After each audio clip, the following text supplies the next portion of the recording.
बिस्मिल्लाहिर्रहमानिर्रहीम। Program logic with Salman Abid. हमारे तज्ज़ियों और तबसरों को जानने के लिए चैनल को ज़रूर सब्सक्राइब कीजिएगा।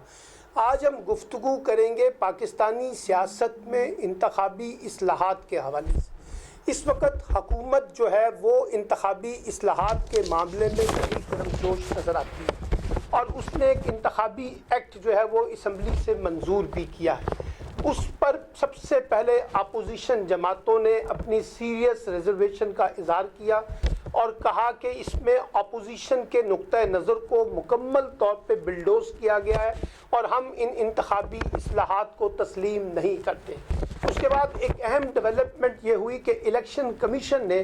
इलेक्शन एक्ट के हवाले से जो तरामीम की गई हैं उस पर अपने सीरियस तहफ़्फ़ुज़ात का इजहार किया और एक ख़त जो है हुकूमत को लिखा है और कहा है कि इस मामले पर ज़रा दोबारा से गौर किया जाए। इलेक्शन कमीशन के बकौल के 13 के करीब ऐसी तरामीम हैं जो आइन से मुतसादम हैं और उनके बकौल अगर इस पर अमल किया गया तो ये आइन की खिलाफ वर्जी होगी, कानून शिकनी होगी और इसको हर फोरम पर चैलेंज किया जा सकता है। ये सूरत हाल जाहिर करती है कि इस वक्त हुकूमत और इलेक्शन कमीशन शायद एक दूसरे के मुकाबले पे खड़े हो गए हैं और इसी तनाजुर में जो कायदे हस्ब इख्तलाफ है शहबाज शरीफ साहब, उन्होंने भी ऑल पार्टीज़ कॉन्फ्रेंस यानी अपोजिशन जमातों पर मुश्तमिल तमाम जमातों की एक कौमी कॉन्फ्रेंस बुलाने का फ़ैसला किया है जिसमें इलेक्शन कमीशन के मामलात पर और जो हुकूमत ने इंतखाबी इस्लाहात की हैं उस पर उनके बकौल एक मुश्तरका लाहे अमल इख्तियार किया जाएगा। अच्छा, कुछ अरसे से हम ये देख रहे हैं कि इलेक्शन कमीशन और हुकूमत के दरमियान जो कुर्बत है वो आगे बढ़ने की बजाय, मजबूत होने की बजाय उसमें फासले बढ़ रहे हैं और वक्तन फ़वक्तन कुछ इस किस्म की गुफ्तगू भी सामने आती है जिस पर लगता ये है जैसे दोनों को एक दूसरे पर एतमाद कम है और एक दूसरे पर इल्ज़ाम तराशियाँ या एक दूसरे के मुकाबले पे खड़े होने की जो पोजीशन है वो बड़ी हमें बालादस्त नज़र आती है। अब इस वक्त जैसे मैंने कहा कि इलेक्शन कमीशन के बकौल कि 13 के करीब तरामीम ऐसी हैं जो आइन से मुतसादम हैं, उनके बकौल जो हल्का बंदियाँ और इंतखाबी फहरिस्तों का जो मामला है उसमें जो तरमीम की गई है ये आइन के मुताबिक नहीं है। ये इलेक्शन कमीशन का सवाबदीदी हक है, इख्तियार है कि वो इसको इलेक्शन कमीशन डील करेगा। दूसरी बात, जो सेनेट में खुफिया वोटिंग की बजाय ओपन बैलेट की बात की गई है, इलेक्शन कमीशन के बकौल आर्टिकल 226 के ख़िलाफ़ है और ये जो है इससे हुकूमत जो है वो कानून से तजावज़ कर रही है। तीसरी, हमने इलेक्ट्रॉनिक वोटिंग के हवाले से भी इलेक्शन कमीशन के तहफ़्फ़ुज़ात सुने हैं और वो ये कहते हैं कि इसमें उजलत का मुजाहरा किया जा रहा है, जो हमारे कंसर्न्स हैं उनको प्रॉपर तरीके से एड्रेस नहीं किया गया है। इसी तरीके से ओवरसीज़ पाकिस्तानियों को वोट देने का जो हक है उस पर भी इलेक्शन कमीशन के किसी न किसी शक्ल में तहफ़्फ़ुज़ात सामने आ रहे हैं और इसी तरीके से उन्होंने कहा कि जो हल्का बंदियाँ हैं उसको अगर आबादी के मुकाबले में वोटर्स पे किया जाएगा तो ये भी आइन की शिक के ख़िलाफ़ होगा, आइन की खिलाफ वर्जी होगा।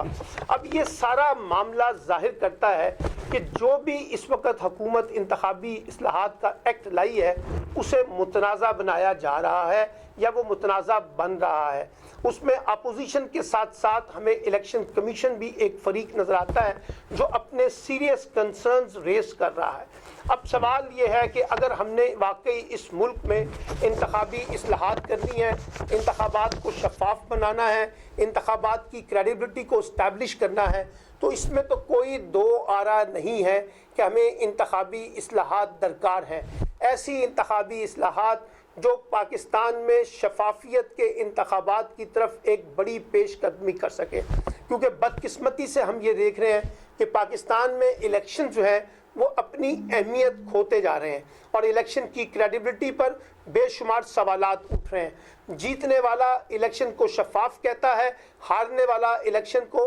धांधली ज़दा इलेक्शन करार देता है और इसी तरीके से जो फ़ौज की सियासी मुदाखलत की बातें, इस्टेब्लिशमेंट की सियासी मुदाखलत की बातें भी बड़ी शिद्दत के साथ की जाती हैं और ये भी कहा जाता है कि इसको ख़त्म किए बगैर पाकिस्तान में शफाफ इलेक्शन मुमकिन नहीं है। इलेक्ट्रॉनिक वोटिंग के हवाले से अपोजिशन जमातों का ख्याल ये है کہ یہ الیکٹرانک ووٹنگ مشین اور اوورسیز پاکستانیوں کو جو ووٹ دینے کا فیصلہ کیا گیا ہے یہ براہ راست پی ٹی آئی کے سیاسی مفادات کی تکمیل کے لیے ہے۔ ان کو لگتا یہ ہے کہ اوورسیز پاکستانیوں کی اکثریت عمران خان کی حامی ہے تو اس کا فائدہ پی ٹی آئی کو ہوگا اور الیکٹرانک ووٹنگ کے کانٹیکس میں۔ بہت سے دوست الیکٹرانک ووٹنگ کو پر تنقید کرتے ہیں، ان سے سوال یہ بنتا ہے کہ اگر الیکٹرانک ووٹنگ ٹھیک نہیں ہے تو جو روایتی ووٹنگ پاکستان کے اندر ہو رہی ہے کیا وہ ٹھیک ہے؟ کیا اس نے الیکشن کی کریڈیبلٹی کو اسٹیبلش کیا ہے؟ کیا اس جو پرانے طریقہ کار سے انتخابی ساکھ متاثر نہیں ہوئی؟ کیا ہر دفعہ الیکشن کے اوپر سوالات نہیں اٹھائے جاتے؟ تو اس لیے ہمیں یہ بھی محسوس کرنا چاہیے کہ جو پرانے طریقے ہیں وہ بھی فرسودہ ہو چکے ہیں، وہ بھی وہ نتائج نہیں دے سکے جو ملنے چاہیے تھے۔ اس سے پہلے انتخابی جو خاص طور پہ دھرنا دیا گیا تھا 2013 میں عمران خان کی طرف سے انتخابات کے بعد،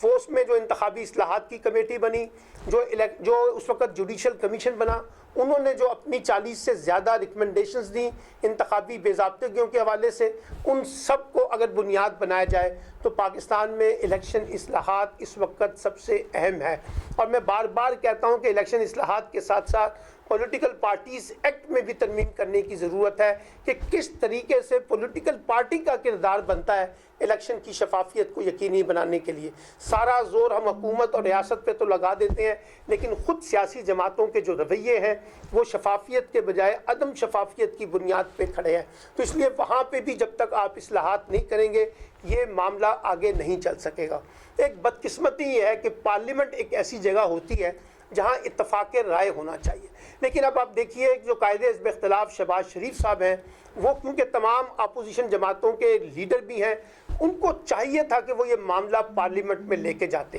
اور پارلیمنٹ میں رکھتے جو بھی وہ کرنا چاہتے ہیں، لیکن اب وہ اے پی سی لا کے معاملات پارلیمنٹ سے نکال کر باہر سیاسی میدان میں لانا چاہتے ہیں۔ اب اگر آپ کے پاس تجاویز ہیں، چاہے وہ الیکٹرانک ووٹنگ کے کانٹیکس میں ہے، چاہے وہ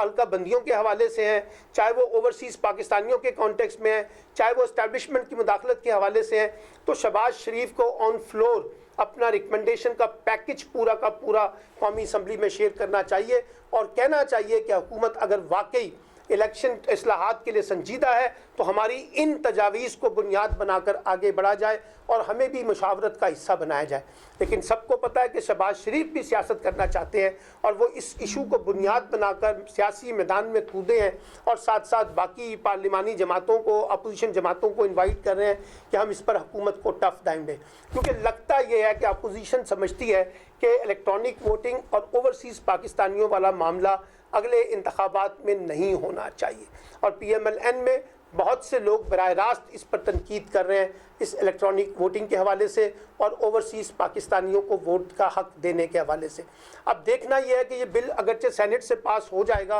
امکان تو یہی ہے، اس کے بعد کیا ہوگا؟ کیا اس کو عدالت میں چیلنج کیا جا سکے گا؟ اور الیکشن کمیشن نے بھی جن 13 نکات کو بنیاد بنا کر بات کی ہے، حکومت کو اس پہ مقابلہ کرنے کی بجائے سنجیدگی سے جواب دینے کی ضرورت ہے کہ کیسے یہ آئین سے متصادم ہے، اور اگر آئین سے متصادم ہے تو پھر حکومت کو بھی اپنی حکمت عملی کو ریویو کرنا چاہیے۔ یعنی الیکشن کمیشن اور حکومت کے درمیان بھی ایک ڈائلاگ درکار ہے تاکہ بات چیت جو ہے وہ سیاسی میدان میں، ٹی وی ٹاک شو میں ایک دوسرے پہ الزام تراشیاں کی بجائے ایک مفاہمت کے ساتھ بات چیت کو آگے بڑھایا جائے، کیونکہ اگر ہم سب کی منزل یہ ہے کہ 2023 کے الیکشن شفاف ہونے چاہیے تو پھر یہ سب فریقین کی ذمہ داری بنتی ہے کہ وہ اس میں اپنا اپنا حصہ ڈالیں۔ لیکن لگتا یہ ہے کہ مسئلہ انتخابات کی شفافیت سے زیادہ طاقت کے مراکز میں اپنے آپ کی قبولیت کو طور پر پیش کرنے کا ہے۔ اپوزیشن جماعتیں بھی اس میں پیش نظر آتی ہیں اور حکومت بھی اس میں پیش نظر آتی ہے۔ تو لڑائی جو سیاسی میدان میں لڑی جا رہی ہے وہ انتخابی اصلاحات جو ہے وہ ایک ہتھیار ہے۔ اصل بات یہ ہے کہ 2023 میں سب جماعتیں اپنے اپنے لیے ایک محفوظ راستہ تلاش کرنا چاہتی ہیں طاقت کے مراکز میں رہتے ہوئے۔ ایسا ممکن ہو سکے گا، یہ بھی وقت بتائے گا، لیکن جو الیکشن کمیشن کی اصلاحات یا الیکٹوریل اصلاحات ہیں،